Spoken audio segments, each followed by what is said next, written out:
Korea, and welcome to the GSL. I am Tasteless, and with me is Artosis. A new chapter in esports history is about to occur. That's right. This game is already so huge, and this is the #1 tournament in the world, Tasteless. This is it. This is going to be so exciting. Such a huge prize pool, 100 million Korean won.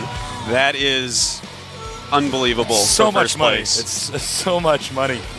Guys, it's a real pleasure to have you down here. We do hope you enjoyed the opening ceremony here.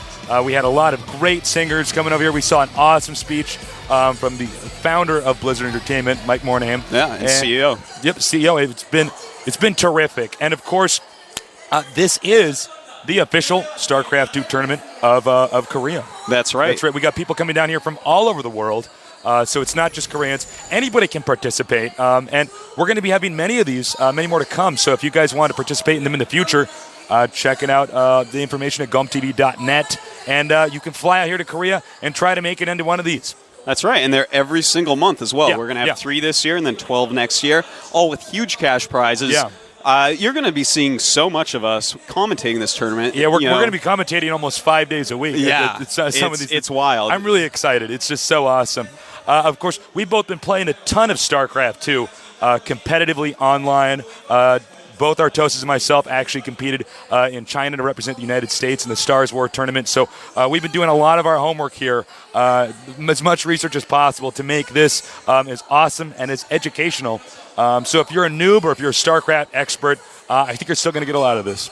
Oh, absolutely. Absolutely. And we have some of the best players in the world playing here today. We're going to have IdrA against Hajun Zenith. Yes. Not a lot of people know this guy, but I've actually played against him quite a bit in the Korean ladder. He is the king of ghosts, I tell you. He does this completely different style drop, actually, using ghosts against Zerg. So IdrA is going to have to be very prepared when he engages at a player like this, because this is not your standard by-the-book Terran. No, not at all. I mean, this guy, he's invented this holding style. A lot of Terrans on the Korean server are actually following him in it, and he is the best at it. He's been doing it for a very long time, and IdrA hasn't really played against it a whole lot, so that's going to be a very interesting first match for us. Well, IdrA, he's actually, since leaving the CJ team, has been living with me, so I've been getting to watch this guy train every day, and he is very confident going into this match.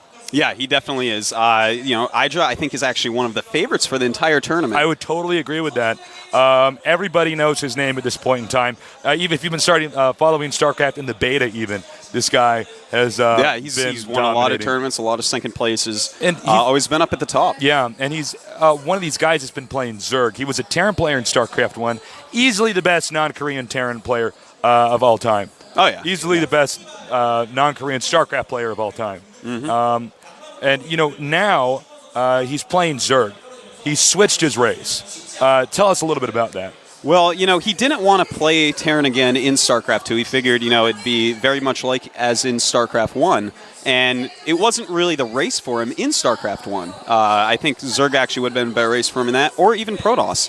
So he actually came to StarCraft 2, started out with Protoss, and at the time I was using random, and I said, you know what, IdrA, we need to use Zerg. This race actually, you can do so much with it with a lot of APM, a lot of harassing units like the Mutalisks, Zerg with speed. If you're fast, you can do so much with Zerg. Yeah, it's incredible. So he switched right over.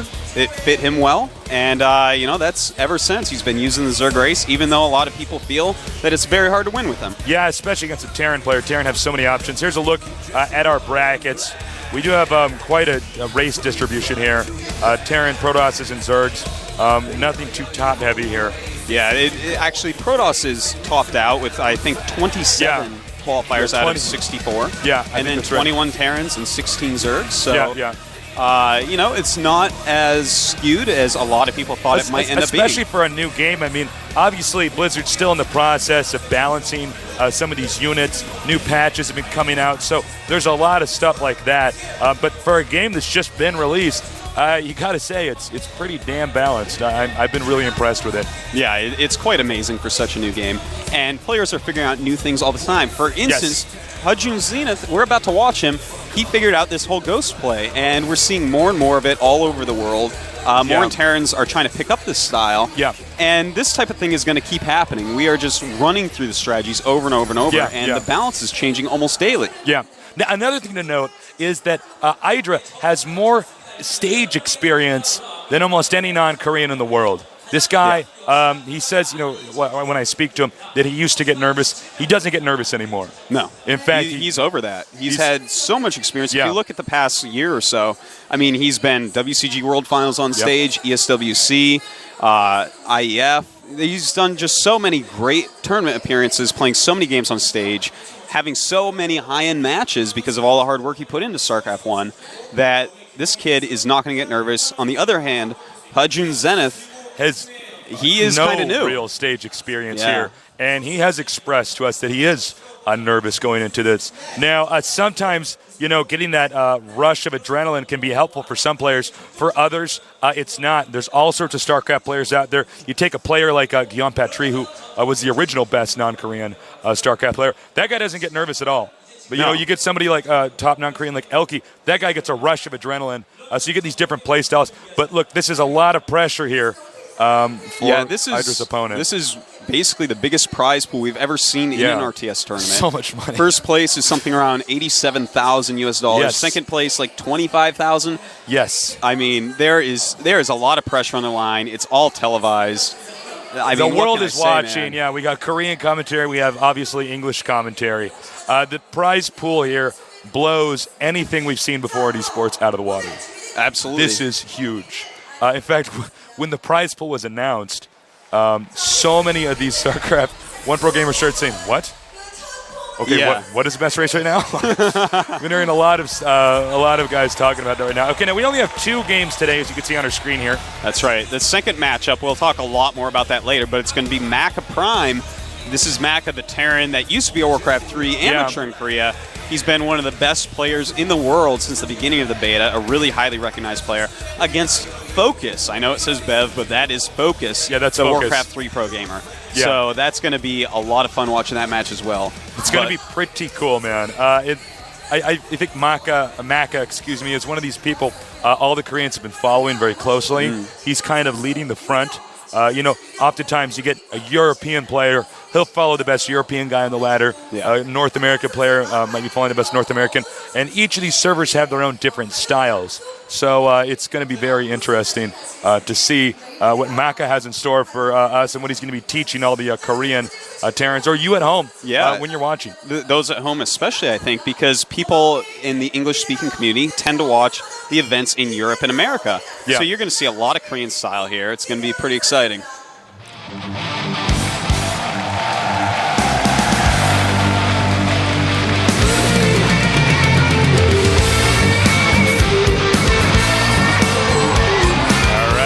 Are getting closer and closer to starting this. There's IdrA. What a handsome man. Zerg Greg player. Fields, yes. Arguably the best Zerg out there. Yep. Let's go through our baseball cards here. And here is his opponent. That is right, is JiTaeHoon. That is Hajun Zenith. Going to be a very exciting match. IdrA not with a lot of practice against these ghost plays, but then again, Hajun not a lot of practice on the stage. Yeah, and I mean, you never know. JiTaeHoon has such a big reputation for going ghosts in Terran versus Zerg that he might actually try to mix it up completely. That's definitely a possibility. I think I would prefer to see him actually stay with the ghost strategy, though. I mean, this is that'd be really fun to cast. Yeah, he's very good with it. And in fact, you can even see he left in a map that we're going to see, which is, I believe we're going to see Scrap Station is the third map. Yeah. And most people remove that against Zerg. But in fact, he likes it because it's good for dropships with ghosts. That's very true. Also interesting to note, the map draw we have in this case is all one-on-one maps. So that means we could see some very aggressive, unique openers that we would not normally see. Yeah. So a lot of this depends on, what he feels he can do against Greg. Sometimes you get guys that say, I don't know if I can beat you in the late game. I'm going to try to kill you early, or surprise you. So a lot of that going on in here. Well, normally I've played a lot against this guy and the ghost strategy in particular. He likes to snipe your queens. Yes. He likes to hurt your economy a little bit and just slow your production down, and then he hits a nice timing push. So will he be able to do this on these 2-player maps? I think they're the best for it, and I'm looking really forward to see how refined he's gotten this strategy and if he's going to choose to use it in all 3 games. Absolutely. I think it's going to be really cool. All right, we're getting closer to starting this. It's a best of 3, and with IdrA, knowing, each step of the way, you're going to get that much more money. Yeah. I just can't believe how big the prize pool is. Oh, I know. It's so much money. It's life-changing. I was going to say game-changing if you win, but it's actually life-changing as well. Life-changing. I mean, $87,000. $87,000. Yeah. By the way, IdrA just signed with Team EG after leaving the this CJ is the team. first announcement, And I am isn't it? actually on Team EG as well as Starcraft division leader right now. So he's no longer on CJ. He's wanted to be on a North American team, and EG got players like Justin Wong, Grubby, people like that. So that's right. Very exciting moment for him as well. Okay, so we have confirmation that both of these guys are ready. When our Korean commentators are ready, we're going to get this going. And I am actually observing this in this case. I am observing it right from this computer here. So this is going to be interesting. Artosis has a computer here to try to see in case I miss anything. The return of the Storm Observer. The Storm Observer. All right, we're starting this. Enjoy.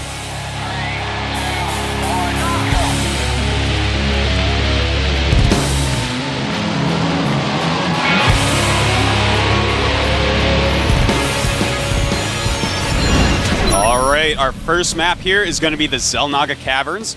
This map, I think it's pretty good in the early game for Terran. The natural expansion. Absolutely. It has a lot of surface area for Zerg to try to defend.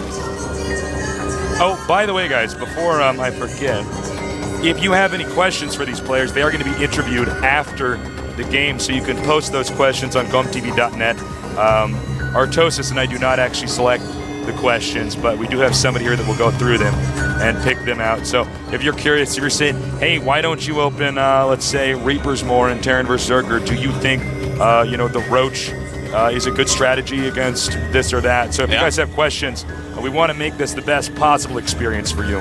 That's right. Just leave any feedback you have on the forums at GOMTV.net, and someone will definitely take a look at what you've written. As we see here, our Terran player walling in.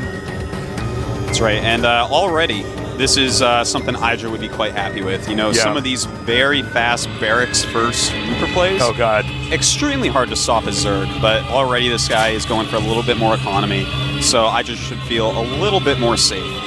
When you see a player wall in with the barracks here and the supply depots, of course, that does indicate that he does not want to be attacked early. He is, to some extent, saying, you know what, I might go for a quick factory. I might go for, a very fast starport or something like that. And we just got a shot of Mike Mornham in the audience here. That's right. And if we take a quick look at IdrA's base, we see he's going for a very, very safe and right now standard build. He's going for the 14 gas and 13 spawning pool. This is going to allow him to get speed up and not die to Reapers, which right now is a very hard strategy to stop as a Zerg player. You got to be really careful because sometimes Terran players are building in the location where the hatchery is actually at. You can build a bunker there, for instance, and then sell it with the salvage ability. You don't really lose any money. And of course, the Zerg has a harder time getting ahead. What are we going to see here? A tech lab. This already tells us something. Potential Reaper opening here. Yeah. Marauders, of course, also very strong. He's also started his second gas, as we can see. And, that just points towards a lot of tech off of one base. And, well, that's kind of how you go ghost, Tasteless. There's the mule coming down. I remember when I first started playing the game, I kept getting confused when I call in a mule and think I was under attack because I'd see something fly in my base. This unit here, very powerful. If you're trying to learn StarCraft 2, you want to get an orbital command early, almost always. In this case, that's what everybody's doing. The mule, like a super SCV, mines as minerals, a lot of minerals very quickly. And that's really going to help you get that extra edge. And as we just saw there, IdrA going for a second queen very fast while upgrading speed. He is preparing for the Reapers, which in fact are being made. He's made one Reaper already. It looks like a second unit will be coming out, but it will be a Marine instead, and we'll have to see what he's going to do with this Reaper. Probably get a little bit of scouting intel while he waits for his Nitro Packs to finish and make those really, really fast microbull units. As you can see, Nitro Packs being upgraded. Only one Reaper right now. So he's not saying he's going to try to take out the hatchery, for instance, or anything like that. The Reaper, whenever I hear his voice. He sounds like that guy from House. He's actually, okay, he's going to attack here now. Now, note, mobility is what's important here. The Zerg units are faster on creep. That's why IdrA put a creep tomb over here. He needs to get creep over to this location. Notice how slow the Queen is on low ground, on the low ground where there is no creep. And, I have to say, this is really good play by IdrA. Getting that second Queen so fast, he's going to get a lot of creep tumors out there. He does manage to escape here with the Reaper. The Reaper is alive. Let's go back to his base. 3 more barracks. He's not going to go for an expansion here. And there's a command center late. So this is not an early expo game here. Nope, getting those 3 barracks up. Probably going to throw a couple more tech labs on there any second and make a lot of Reapers. Most of the Reaper builds we see, you actually tend to see the command center much earlier, so this is very interesting. Yeah, there's 3 basic Reaper builds. There's the 1 barracks into command center, you just harass with Reapers a bit. There's the 3 barracks, a little bit harder harass with Reapers in the command center. There's the 5 barracks, really late command center, which we saw Moro do a lot at IEM. Here we see the Zerglings moving up here. He's just taking a peek. And very smartly he has hidden everything over here. So we're seeing mass Reapers now. Okay, now how is IdrA playing this out so far? Roach Warren. Roach Speed. Roach Speed really helps out here. Creep tumors out here. It would not be unwise for him to get some of these Reapers out here, try to snipe these creep tumors. The whole strength of Reapers is in their mobility, their ability to jump over ledges, to run away from a unit like a Roach, for instance. That's right. You really need the creep out there to make your Zerg units a lot faster and try to catch those Reapers, try to catch any mistakes he makes. And once the Roaches have speed... Almost engaged him here. He does manage to jump down there. Very nice play. The Reapers are going to have to back off. Yeah, you have to be careful of those Reapers. They are pretty expensive for early game. If you start losing a few, Zerg just gets ahead, gets confident, gets to make more drones, and you cannot let that happen. The basis of this strategy is making him spend on units which you can out-micro. As you can see here on our unit counting station, he has a lot of Reapers out. 5 scans, takes out the creep tumor, takes out another creep tumor. This is going to impact the mobility. Can IdrA trap him? No. He escapes. Very nice retreat there by Hajun. If he had gotten flanked by those Roaches, that would have been very, very bad. And look at this, Overseer coming in. Is he going to goop him? Exactly what's going on. Is he going to use any abilities? No, not right now. Got to wait for 75 minerals for that. Just scouting for now. And I'm wondering, has he made a Ghost Academy yet? Let's take a look here. So if I know this player, man, he's going to want a Ghost Academy pretty soon here. Do we see one? No, we don't. Factory, though. Factory and Engineering Bay. And it looks like we have another engagement over here. Roaches chasing the Reapers up into this area. And they get flanked down here by the Zerglings, but this high ground area is going to allow them to do a good job. But note, there's really nothing here to defend this expansion. Yeah, he's going to have to lift that off. I think there may be too many Roaches, and he's certainly not on the low ground. The bunker will not complete. Marauders coming down here. He stims. He does not have the stun just yet. IdrA retreats behind these bushes, but I do believe he's going to stim again. He really wants to get these Roaches. Meanwhile, Reapers are still over here.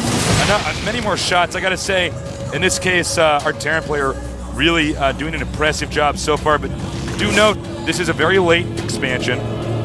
So Terran doesn't quite have the economy going he should. Yeah, not a ton of SCVs out there yet, but, he's going 5 racks right now. Hold that thought! Takes out the Reapers. No more Reapers on the map. And that's going to be good for IdrA. Reapers are really good at scouting, really good at controlling the towers around the map, so that Zerg can't really get that vision. And I think IdrA's in a very nice position at this point. He's got Banelings popping up all over the place, as you see, starting to get ready to take that 3rd base. And has he started a Spire? Because I know IdrA really loves to go into Muta against Terran. Do we have a Spire here? Looks like he may just be staying with the ground army for now. No Spire as of yet as we scan around here. Banelings are going to be done. He could potentially do a Baneling bust. We do see a lot of bunkers here. 1 hatchery here. That's right, the he 3rd could base. Take this rock out soon. So important for IdrA.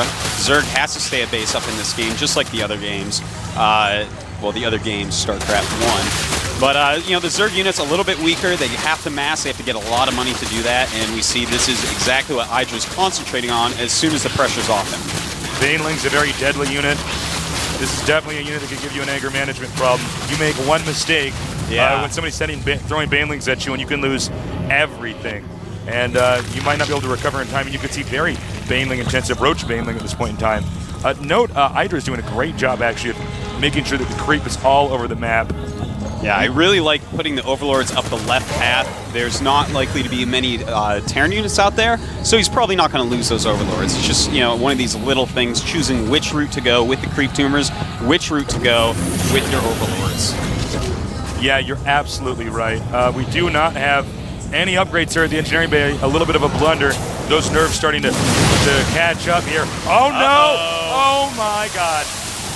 Look at Ouch. that. Okay. IdrA smashes that little army at the Zelnaga Watchtower. He shouldn't have stepped out of his base. He had half his army here. Yeah. This is IdrA turf. This is his hood. That's Do right, not man. walk around there And at soon there's night. going to be creep there to show you that. That's right. I don't know what he's doing with this little group of units on the right-hand side of the screen. What is he doing running out there? Oh, my God. I think the pressure might be getting to him a little bit here. Okay. Maybe a few misclicks. All right, at this point in time, we have a drop over here. Marauders, 4 Marauders. You can go for key tech structures here. Maybe we the have a few Queen. links.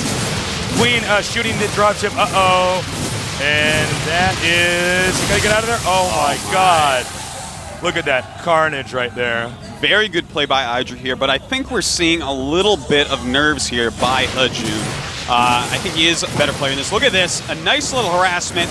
Draws him off with the dropship, goes in and kills a lot of IdrA's economy. Really like that move, Tasteless. That was really nice by him, but these are what Banelings do. They blow stuff up. Nothing there. Meanwhile, another Terran attack here.